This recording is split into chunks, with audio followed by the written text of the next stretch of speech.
Hi, everybody.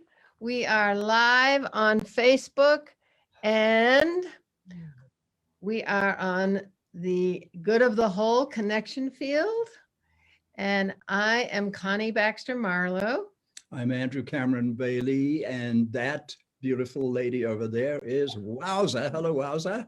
Hello, hello. Wowza, Alyssa Lodge, one of my two favorite people on the whole entire planet. The other one's here, so Yeah. bad, is it? Yeah. So we have the trust frequency embodied, the dance of souls, applying the trust frequency principles to our relationships with ourselves, with the universe, and with our loved ones. Loved ones. There's mine right over there. Yes. And so we are going to have a conversation today about the call of the soul. I can hear it. And so the call of the soul is that in this construct on the nature of the universe that we're bringing forth with the trust frequency and with this course, and this course can be accessed on the social chrysalis, not the socialchrysalis.com/the dance of souls. It's an online evergreen course by Andrew and me. And hi, Oriana. There's welcome. Oriana. Hello, welcome. And so we're going to be talking about, we're going to have a conversation. There's Randall. We're going to have a conversation about Hey, brother. the call of the soul. Can you hear it? Can you hear it? The Call of the Wild, one of my favorite books from, what was that, high school maybe? Way back when. All of the soul. So I have a question Yes. that I'd like to address, and that is this. What do we mean by the soul? Whoa. I think that's just a very I big think question. that's a good way to Big start. question. Because if I'm getting this image, Connie just came up with this title, The Call of the Soul. And so, okay, what does that mean? It brings up feelings of the call of the wild, the unknown, the great unknown. What is the soul? And the soul, that's singular. Aren't there a whole lot of souls? So, it's a big picture. And how do we call as a soul, or how do we answer a call? What? Yes. Okay. Well, Yes. So I think there's a whole conversation there. okay. Well, that's a huge metaphysical question. I don't know if any of you, Oriana or Wowza, has an answer to that. You start. Of course they do. Of course. Okay. Because I think in a way, that's the science behind this. Like, what do you mean by your terminology?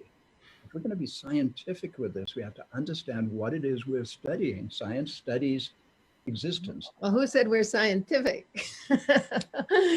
Well, our book, the Trust Frequency, 10 Assumptions for a New Paradigm, brings quantum science and indigenous cosmology together to show, bring a construct on the nature of the universe, that there's only love, and that love is unconditional, that it gives us everything we ask for, and that our consciousness is our request to this loving universe. So there is some science that is proving this now. What do you mean by the universe? All right, now, Andrew, we've only got an hour here. What is time? What?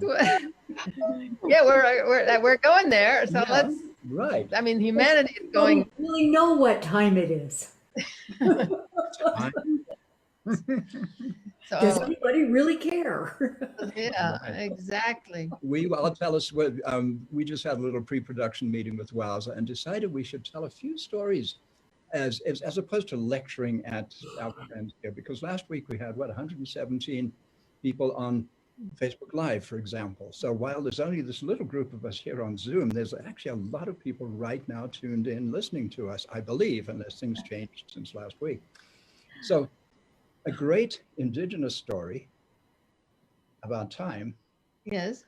Leroy Little Bear, Okay. the Blackfoot Indian from Alberta, Canada, who led these beautiful retreats in Albuquerque that were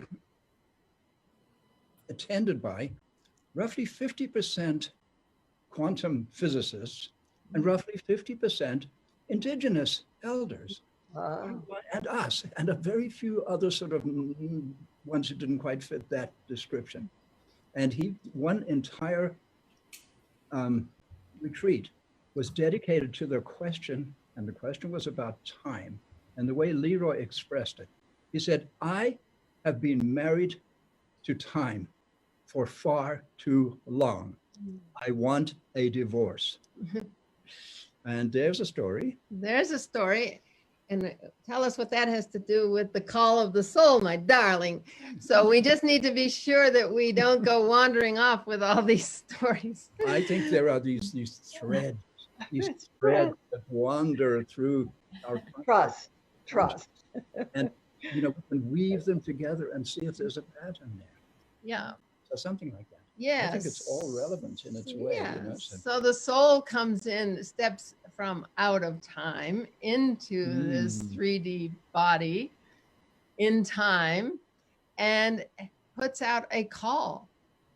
And that call is to align with its divinity here in the 3D world, in the physical.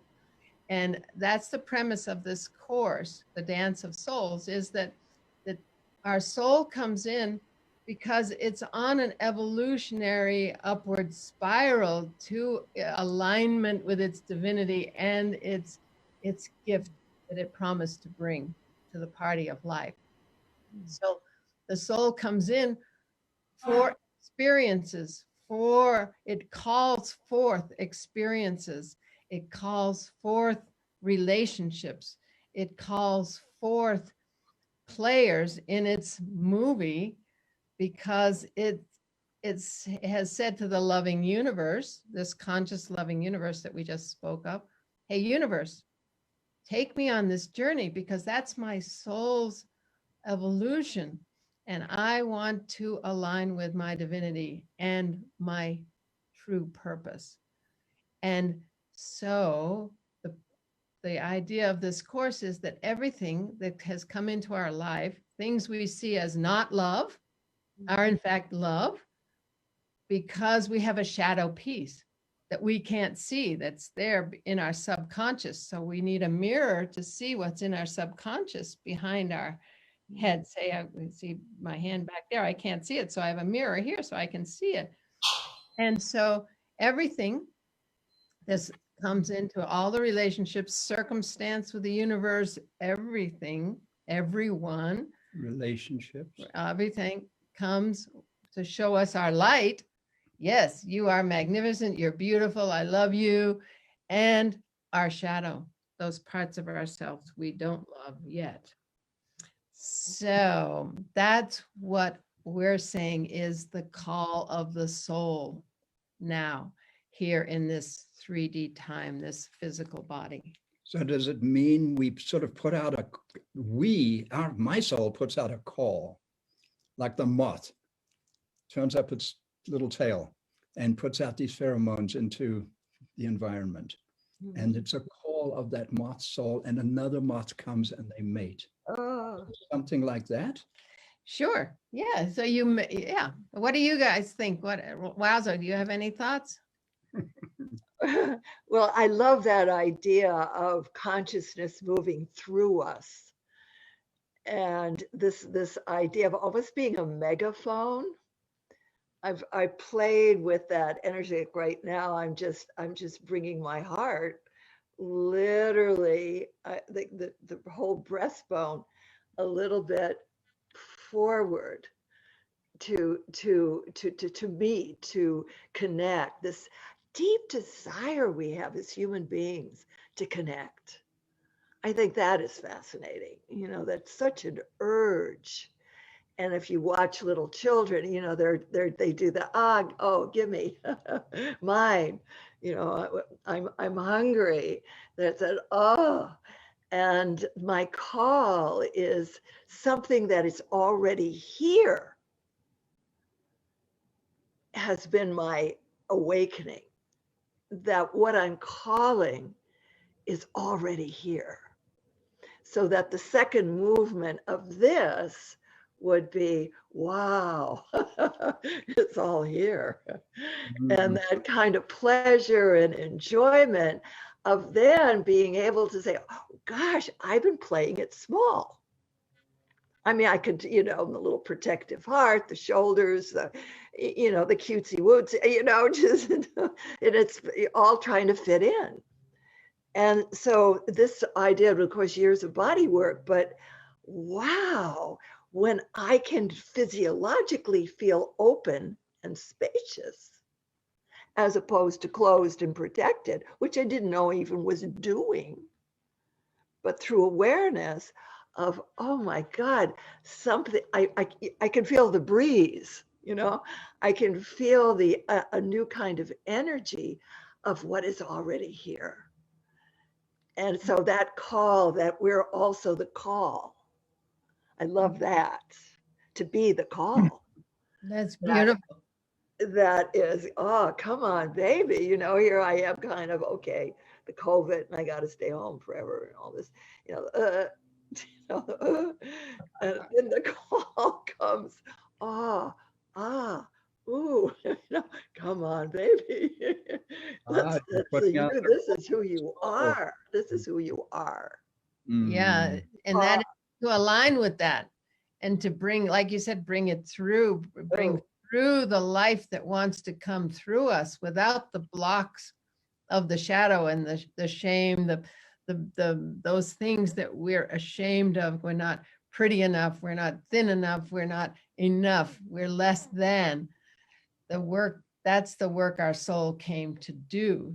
There's no shame, no blame around becoming conscious of that and walking into it and saying, yes, thank you for showing me those pieces that I don't love yet, because something wants to come through me that isn't being offered yet. Do you have any thoughts, Oriana? Yeah, well, I was loving what Waza was sharing about that opening, that feeling of something greater than, and I'm wondering though, of when you're saying what is the call of the soul, and what I'm feeling is what is calling me forth.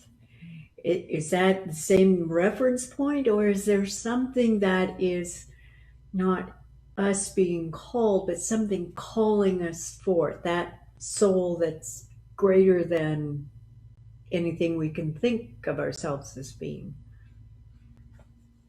Absolutely. Wow. Yeah. Yeah. Something, I always say the universe wants more for us than we can fathom. So there's something we came here to do that all of creation is awaiting for us to do.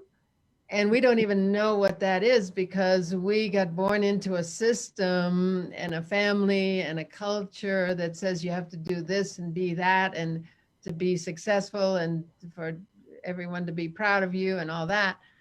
When in fact, there's just something niggling, something there that wants to come through us that is more than that. And I think that was what my question was, the idea of something coming through us or something calling us forth. Is that one and the same movement that we're speaking to, or is it something? I would think so. Huh? What are your thoughts?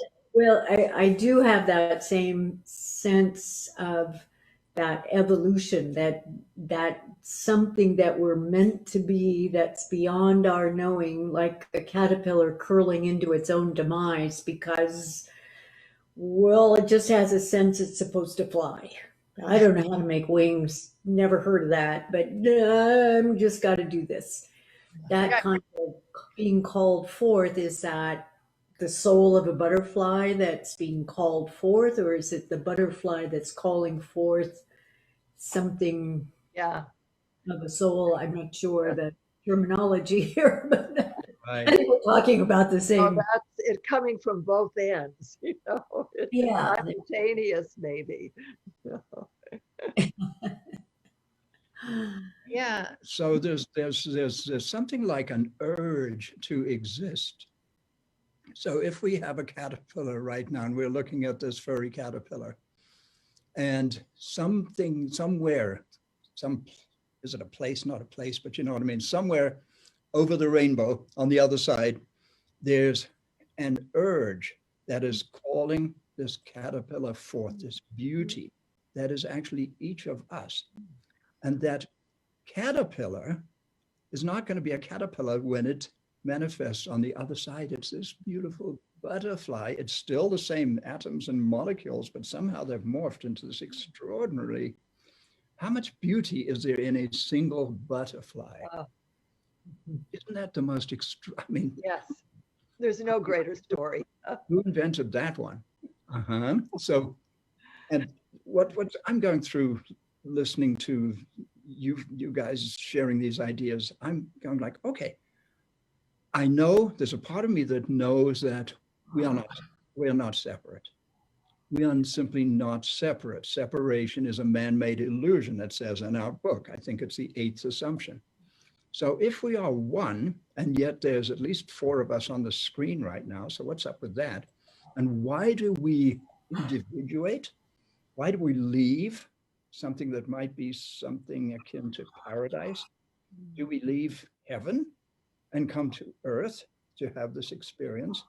And then we put out this call because it's kind of lonesome to be outside of the one. So now I'm separate and I need a mirror. I need a partner. I need a lover.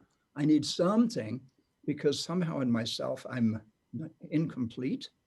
And that incompleteness makes me feel insecure even. So when my mirror shows up, the first thing she shows me is my own beauty, which is so far from beyond anything I would have dared to imagine. And then the second thing she shows me is the opposite of that. Oh, so the call of the soul, we manifest these mirrors, and these mirrors show us beauty, and then they show us perhaps ugliness. And then as we work through this, as life manifests, perhaps it comes back around. The Sufis talk about polishing the mirror of the heart. Perhaps the beauty returns and the butterfly gets his or her chance to manifest. I don't know if butterflies are boys or girls, maybe.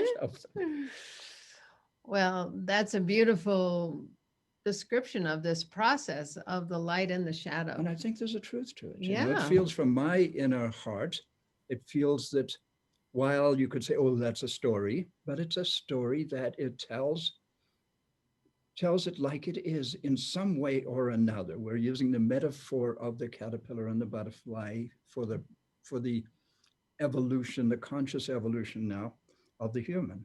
Wow. Yeah. Because we are in fact evolving. Yeah, absolutely. And we're evolving the divine. We're evolving the consciousness of all of creation. So that's an important thing to understand, how powerful and important we are. As we evolve the collective. And so, and that's the essence of this course, is to go there and see what masks we've put on to protect those parts of ourselves we don't love, to protect those parts of ourselves we think is less than, because we don't want anybody to know that that's there. And then the defense mechanisms we have to protect it, of what we do when people come forth with our shadow piece. We go into defense with an offense, or we have various and sundry defense mechanisms. So it's a whole process of coming to get conscious of that Andrew and I have been in this dance. I've been in this dance my whole life with various relationships. And that's how we get to see through repeated behaviors that trigger us, that have been in our life, we get to see, oh, okay, here's that behavior again. I must still have some work to do. And then to identify our defense mechanisms and to let those defenses go and see the gift of what the person has brought us, and know that it's our soul's journey. It's the thing we came here to do. So there's no blame, there's no shame. It's okay to get conscious and allow this to come through and heal and bring it into the light and move on, because the earth is moving into a higher frequency. And to get there, we've got to do this work. It's just that simple, to keep up with the earth. Any thoughts? Wowza, you're muted. Wowza. Yeah, I'm finding lately that the more I can, when I'm working with people, is opening more of a sense of their wholeness first. It's like, can we just let that rest? Everything needs a rest in terms of the shadow. Just give it a nice, sailboat to China. and that now we can, what would it be like, and of course I love to physicalize everything, and just what we were doing of, wow, I mean, to really step out of a box. I mean, just imagine, I mean, just actually do it. I mean, just like, whoa, what's the atmosphere out here? What's the temperature? What is our experience? If we could really let it just rest for a minute and be in our largeness, be in our wholeness for a minute. And it is remarkable how quickly people will just jump at that have had very little experience. And then, doing the various things of just being able to breathe and move and sound in our largeness. And then, okay, we've got this shadow thing. What would it be like in this large, I mean, like really big? I mean, maybe we can be as big now, the skies and everything else, is to pick up that little one. And now, whatever that wounding, what happened to that little child, I mean, the abandonment, I mean, just that, the wounding of being separate from our very source, and hold it here in our hand. And there's something about from our largeness. See, I think it's all been what's wrong, what's not working, what happened that made you so bad or so sick. And so there's all this kind of thing of our whole lives can be in treatment of always still finding one more thing of the shadow.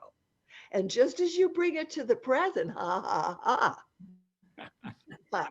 easier said than done. Oh, one more. Oh, some little extra mirror again will bring it up and bring it up and bring it up. So this thing of being our largeness, and I think it can happen fast, like little kids, just play the king and queen, they're right there. And then to be able to take that little one and then ask it, having little communications, but oh my gosh, see, suddenly all that's caca, quite honestly, it was just that it wasn't loved, and it didn't know love. I mean, it really boils down to something like that. And it's going, oh my gosh, you're mine. You're going to be right in my heart. You don't have to change. You don't have to do anything. I love you just the way you are, And then there's something I'm finding, people moving a lot quicker. That's just a tip, of seeing a little more of our largeness with dealing with the shadow thing. Yeah, because we all have it, and we all have this so deeply in common. And I think we can start to love it almost like a little child that's been lost and is so, so praised. And so the compassion in it too. Yeah. And love it. The very thing it needs. So I have a bit of a different experience, and I'm not quite sure how it fits in here, but it has to do with the largeness of all. And this was an experience where I asked the Swamiji, where was the will to live for the world? And where could I find it? And he said, I can't tell you. You have to find it on your own. And he took my hand and he did this projection, like I had a 3D image of this Sri Yantra geometric pattern. And I said, oh, it's in your heart. And every pyramid in this three-dimensional image, I said, every point is a vortex. And he said, yes. And I said, and every vortex is one vortex. And he said, yes. And I said, and it's all pointed at the heart. And he said, yes. And since that time, I have looked for this, where is the will to live for the world? And it became my, as Barbara Marx Hubbard would say, my great question to follow. But here's what I've most recently discovered in following this, that I literally was like all of a sudden in this quagmire of, I don't want to live.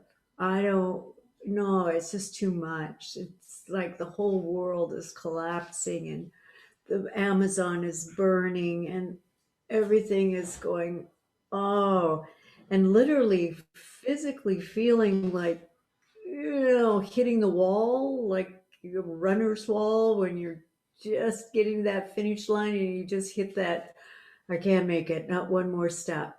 And literally feeling that this greater expansiveness of me thinking I could find the will to live for the whole world was suddenly collapsing into this moment of, yeah, but just before you get there, whew, everything other than that is going to come up to grab hold of you and pull you right back in, and you're not going anywhere. So I'm not sure how that fits in with what you were saying of the greater expansiveness. Can we bring that to the shadow, or does the greater expansiveness come with the greater shadow? Like I remember this was, whoa, gosh, I was initiated by a shaman in the Amazon jungle. I think it was about that time. I remember seeing this great big shadow and I thought, who's throwing that shadow? I figured it must be a really big being with a lot of light.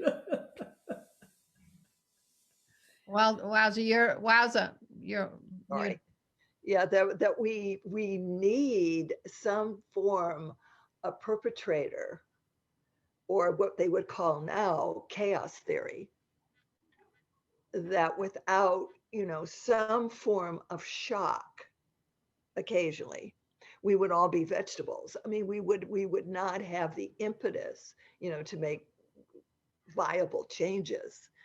And so that what I hear you saying is that maybe the shadow is a viable part along with everything else, and of course, needs to be respected, perhaps in a new way. I don't know. Following this will to live, what I was discovering is that, oh, there is this abyss, this, yes, they call it in the mystery school, or that point where you step off into that unknown, only it feels more like falling over backwards into it. And that is what I further, by just keep going with it, is the gap between our ability to feel and our ability to heal. And it's the quantum leap, what's in between that Mhm. place we start and the place we want to get to. What's that? That stuff. Like the stuff they don't talk about, they don't tell you about, you just step into it, right? And is that shadow then of something larger that wants to come forth, or is it just unknown that is like so overwhelming to us as beings in that evolutionary pull that evolution calling us forth to be something greater than we've ever known before. There are no roadmaps. There's no examples even of what it is we're to be. But it's interesting, even the lions, the kind of ferocious creatures at the front of the temple, right? You go to Bali, I mean, again, the ferocity of these masks, and here these beautiful, gentle people. And yet what's beautiful about this, and of course this is performance art, I like to see the whole world now is moving more in that direction, because as conscious creators, these people have learned every Sunday to take on these ferocious creatures, all over the place, and they take it off and they're smiling like heebie-jeebies, and going out for the rest of the week and have very happy creatures, because they got some of that, that primordial energy out of their system, and they've used it for living art, the creative art, the artistry of it all, which I just love that. Well, what culture are you describing there?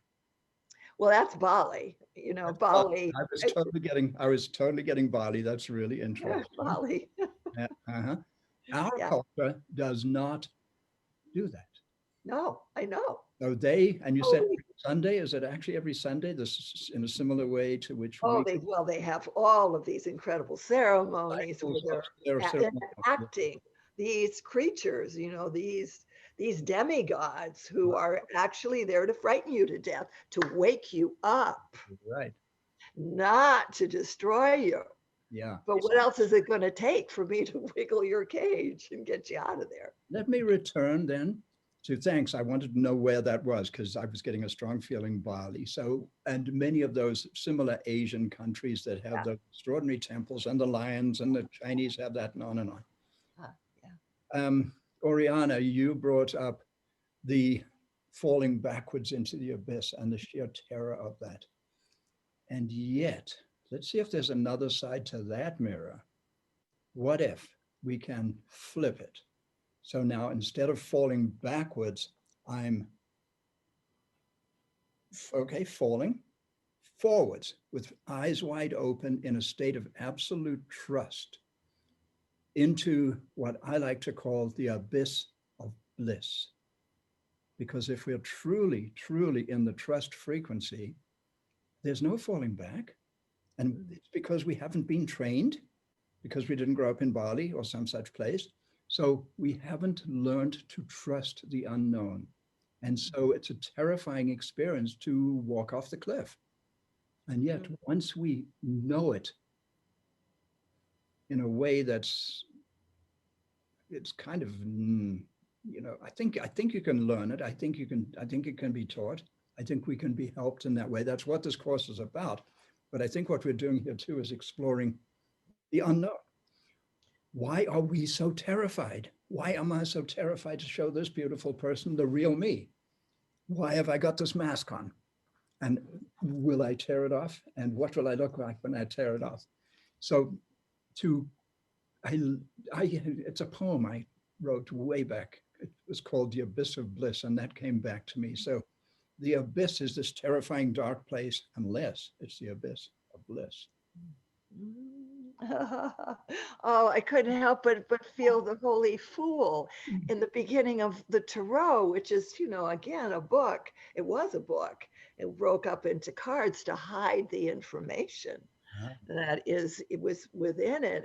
But the first, the very first card is that little holy fool, and he's skipping, into the skies with his knapsack. He's got the 4 aces in his knapsack, right? The little dog is barking at his feet. Oh, rah, rah, rah, rah, rah. But he is like, and an alligator in the deeper stories, an alligator's waiting at the bottom of the abyss to eat him. And he's just flying off. Bliss, right? You see, that's And right. to be a holy fool, I feel, is closest to God. And closest We to don't the have the fear of making a fool of ourselves. We you would are not feel the already. fearful thinking. Yeah.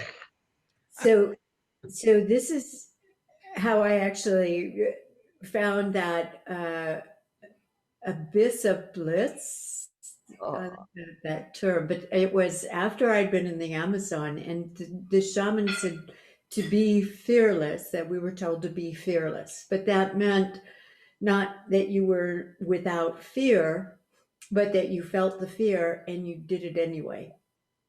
And that was the goal.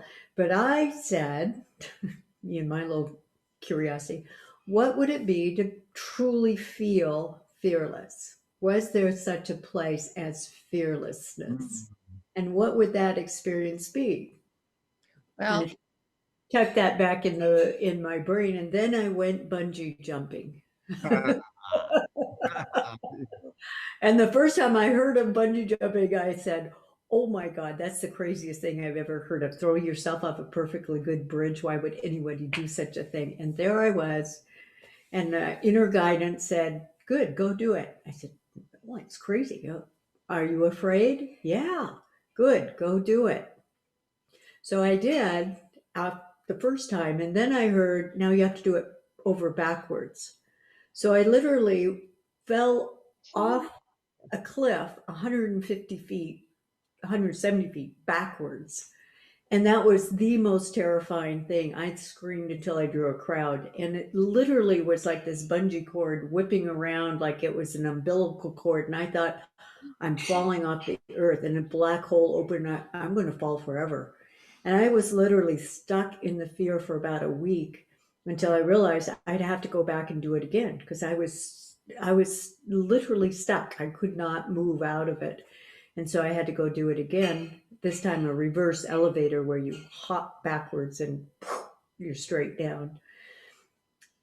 And then I had to go do the big bridge, 229 feet. And this time I was cutting a knife to get me out across that bridge. Every step was just, "Body, I know you don't want to do this, but for some reason my spirit thinks this is a good idea. So I'm going with my spirit." And every step was like that.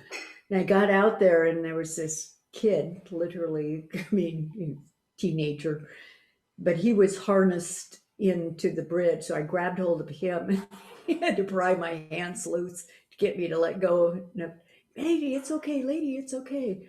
But there came a moment, that just one split second, where I hurled my heart into midair and I followed it.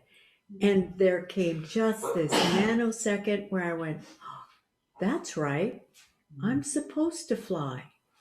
And it was like everything was stop motion. I looked around, and there's these little itty bitty sheep in the pasture, and I'm having such a good time. And in that split moment, I was fearless. I was completely without fear. And that's about how long it lasted. And then I had to go the rest of the way down, back and forth on that bungee cord until they finally got me off of it. But I have never had the courage to do any of those things. I'm a chicken compared with you, my dear lady. Whoa.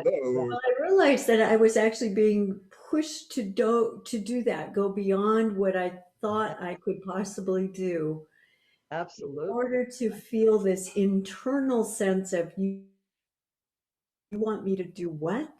You want me to cross this abyss that I don't know what it is. I don't know how to get through it. I don't know what's on the other side. And I have to do it anyway. Because why?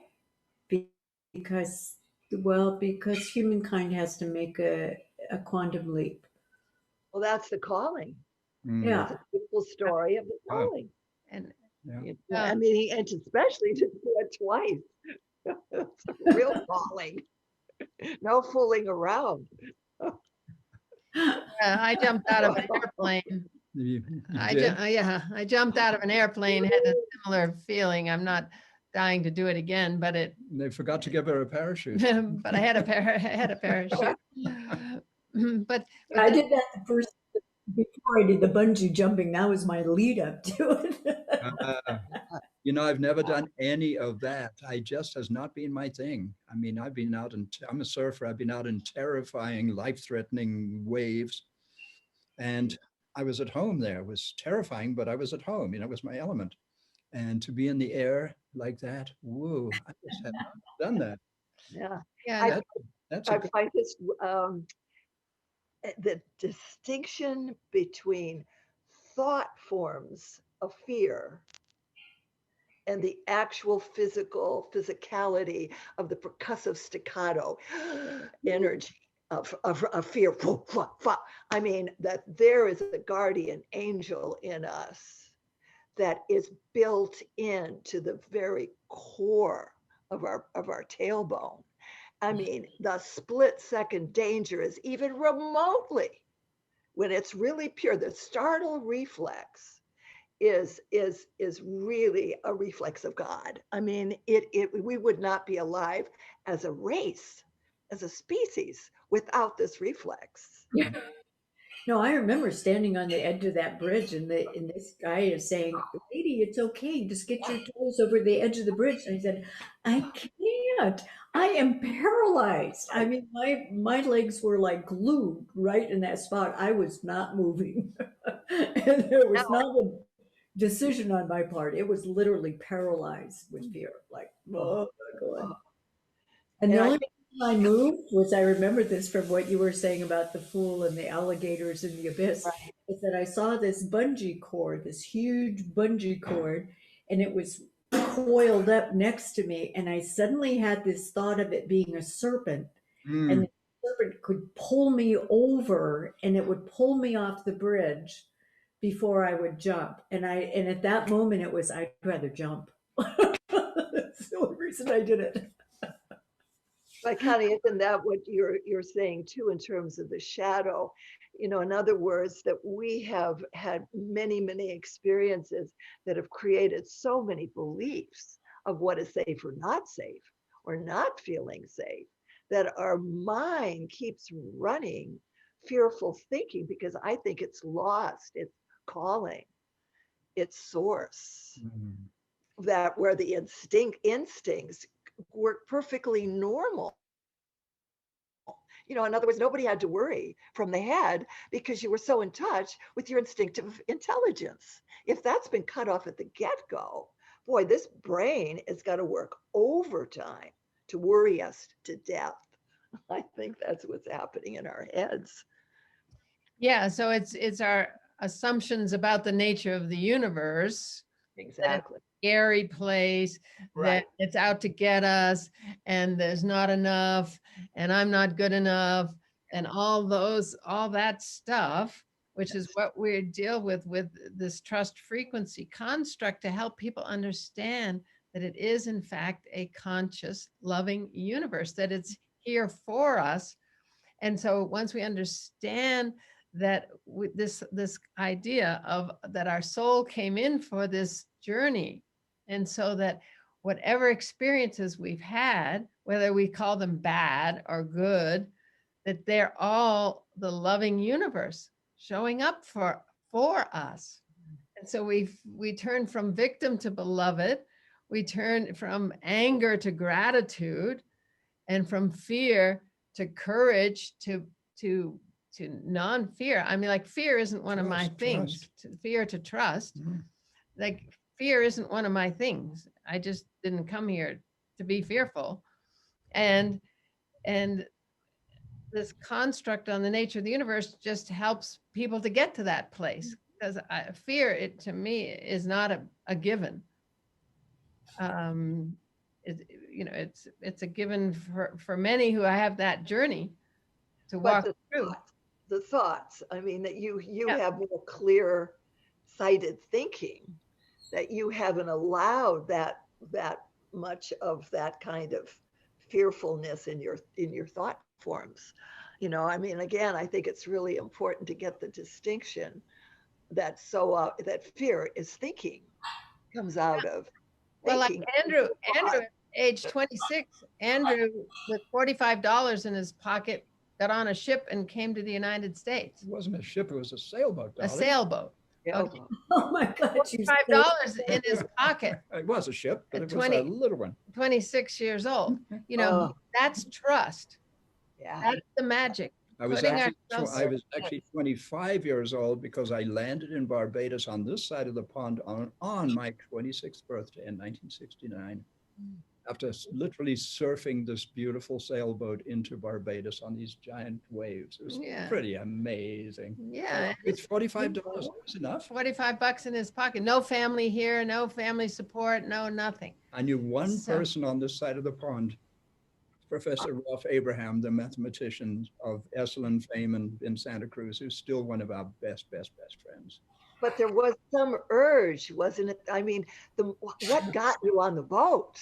Well, there was a song Wasn't about, there a calling of well, soul? there was a song, it was The Call of the Soul, and the song was done by these guys with these high squeaky voices. What were they called again? The The Beach Beach Boys. Boys. It was Beach about Boys. California girls. All of the soul. California girls, and I'm being a little professional here, but that probably had an influence. The other was Whatever works. the other part was cosmic consciousness. I was in search of something, and I consciously knew there was something somewhere on this planet. And my sweetheart at the time said, "If you want that, we have to go to India." And I said, "No, we have to go to California." This is 1969, the spirit that was coming out of the Bay Area at that moment. I was attuned to that. She was attuned to India. She went to India. I went to California. I've never seen her since. I'm still heartbroken. That's a whole other story. Yeah, we're getting to the end of our time. We're going to have the men coming on pretty now look, soon. it's what? Well, it's almost 10 of.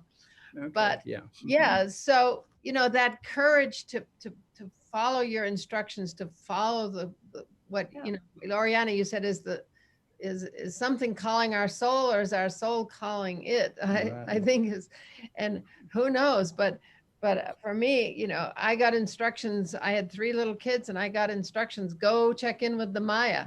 I had no idea who they were or where they were. Somebody at Hopi Land had said, "Oh, we're descended from the Maya," and I was hanging out at Hopi Land.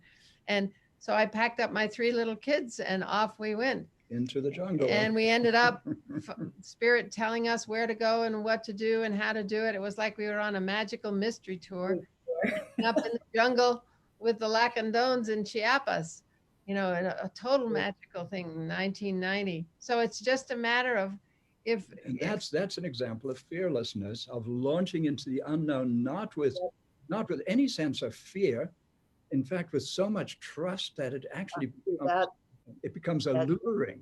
You're drawn by something that's irresistible, and it's all you can do. If you say no to that, yeah. And spirit had set me up because I knew Mexico really well from prior time of promoting skiing down there, and I just loved Mexico. So when I got the call and the orders, go to Mexico, my kids were 10, 8, and 4. I'm like, all right, coming, can't wait. Yeah. So then tuning people, I want to say the actual startle reflex, to trust more that there are impulses of sensation, particularly in our lower body, are actually built in, to motivate us, to move us, to get us out of these stuck places, so that the more we actually do, let's say, percussive dances with their breath, sound, and movement, it activates that intuitive, instinctual space inside of us. And I feel with that trust, and then seeing whatever we can do to clear the thoughts, including stop. Just to say, just stop, take a vacation. But right now, for this period of time, I'm getting ready to do bungee jumping, and out the window, baby. I got this together. You can come back and then tell me all the scary things if you like. But now, I think we can just talk to our own brain that way now. Just being business. It's just had too much, priority over our feeling heart. Well, there's a new frequency that we're responding to on the planet now, with all these energies coming in with all these star conjunctions, and it's been my understanding that the Earth is moving into this higher frequency, out of fear and scarcity and separation energy, into oneness and abundance and trust. And so it's just so exciting. And Oriana, for you, the bungee cord experience, did that change how you live your life? Yeah, I think most notably is right after that, I went fire walking, and I had never seen it done before. And the guy who was putting it together, and there was a 20-foot bonfire going on, and he said, "You know, I usually go across the coals first, but I don't want to do it this time. So does anybody else want to do it?" And I go, "Never seen it done before." What? He goes, "Don't worry, I'll tell you everything you need to know about getting across the coals safely."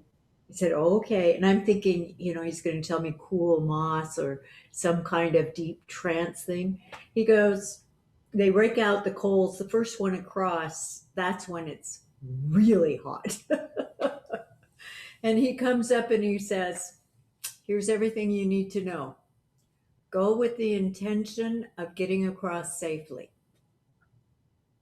That's it. That's it. Holy mackerel. But it was, I was about to panic, and I thought, you threw yourself off 229-foot bridge, for goodness sake. It's a 10-foot walk. Go. Wow. It was like I realized that I had pushed out the boundaries of what would be a fearful experience to the place where everything became more available. And even when you're saying you went to Mexico and you were beyond the fear and everything magically happened and things unfolded in this magical mystery tour, how many people didn't ever go on that kind of a journey because it was just too fearful to go, what, I'm going to take my kids and I don't know where I'm going to be and I don't know how this is going to happen. And they don't go past that boundary, but you went beyond the comfort limits, right? That keeps us contained. And I think that's what this feeling of what I've called being called forth, that sense of going beyond that comfort level to really step into that which is really beyond the comfort level of all of us, that we're being born and being birthed. And it's like being born a mother at the same moment you're giving birth to a child, and you don't know how to do it and you do it anyway. And And honey, your family came off the Mayflower, for God's sakes. You talk about Talk about in your blood. Yeah. I mean, it's in your blood. It's in her genes. It's in her Right. soul. Totally. Yeah. Actually, the Baxter, they came off the Mayflower, for God's sakes. For God's sake. for God's sake. That's right. God had a lot to do. They were very religious. So Yeah. God did take responsibility. Yeah, but for that. they were walking in total trust. They trusted. Talk about, oh my Total God. trust. And Right. and the indigenous people that I've spent time with, their paradigm is a trust-based paradigm. That's what the trust frequency is all about, what I've seen and understood. And the founders of this country, the 1787 guys, they depended on divine providence. They turned it over to divine providence. So that's what we are here to do, is to trust this loving universe and really walk into those gifts we bring. See, that's just a little shock. it just popped just a little bit higher. So It is this higher. is this the call of the soul? Is the call of the soul that which calls to my soul and draws me into these places that I have to summon up my courage and my trust to go? Yeah. Is that what it is? Well, it's all of the above. Okay. It's taking those huge steps to jump off the bungee cord to go to China, and we haven't heard your story of getting In fact, to I China. want to hear from, do you have the 30-second version of the first time you ever went to China? Wowza. She's been working in China for a decade. Can you tell us the first time, and was it scary. Well, it was, yeah. I mean, suddenly I have an interpreter, and you don't know. I mean, you don't know what they're saying. And lots of times you're talking to them and, you think it's pretty funny or something, you're getting blank faces. I mean, that whole thing of entering a new world, a new culture, and not even in no language except, someone translating your words.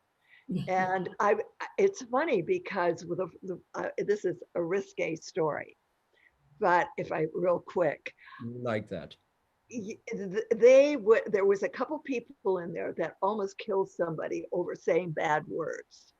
They're very sensitive. You don't say bad word, or they're almost trained, to take you out on the street and punch you out. I mean, it really can activate enormous triggers in them. And so 2 things that I did, they would sit across from a partner, and the partner would keep saying the bad word or the bad phrase, whatever it was. And they would have to literally amplify all of the sensations and feelings and emotions in their body.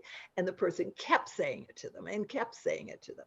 Then I would come in, fine, we got some energy out and some of that shadow out. Now, just here, I'm going to take, excuse me, fuck you. There's a channel in every word. It's like a portal, so that the fa is and the u is ooh. Ooh. Just keep focusing while the person's saying those words. Fa, you. And before they were going, it would be like, and then now it was, fuck you. And I had this group of men, I swear oh my God, if I a movie of this, that they were skipping. Fucky ducky, fuck. I mean, oh my God, fuck. And they could play it. Oh my God, that fuck, I mean, they were going to, and a year, this was the funny part. 6 months later, I come back, same group. And I just couldn't help it, especially this guy that was ready to, kill somebody over that. I said, did you have any effects with this? I mean, I just want to get some, and he said, well, he said, I swear to God, when I hear somebody calling me, fuck you, I can't help it. I just burst out laughing. All I can hear is, fuck. That's the big flip. We talk about the big flip. That's the big flip, That's right? the big flip. The whole See? energy of that anger And turned into gratitude something else and funny entirely. and humor. Yeah, how beautiful. Seeing through. So What a we could great do it with story. words. So the and the ooh was the portal, was the calling to take them into a larger consciousness. And Beautiful. now that doesn't bother, those words don't bother them anymore. Beautiful. Now we're going to All have right, to jump off and let the We're wrapping gentlemen. up at this point, and we're So- going to say farewell to our Facebook Live. So And fun. Ariana, so good to always play with you. Yes, I'm so happy Oriana joined us.